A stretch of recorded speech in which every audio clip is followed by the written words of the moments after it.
Moments of Christian Education, Past, Present, and Future is an interesting conference in that we have a lot of academic elements, but in fact, we also have a big focus on practitioners.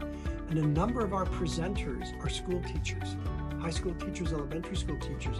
And what they're going to bring to the conference is in the classroom experience and in the classroom knowledge.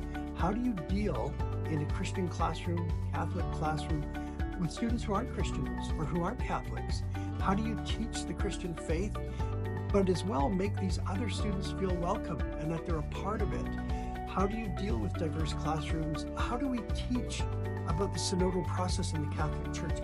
How do we encourage children to take their place and their role in the church?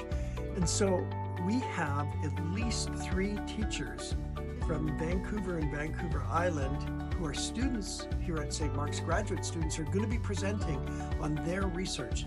And there's going to be more practitioners than that. So yes, it's an academic conference and you should enjoy that and you should really gain a lot from that. But if you're a school teacher and you want to take some time, have a Pro D weekend and get to be with other teachers and learn from their techniques and their experiences and their research, come and join us.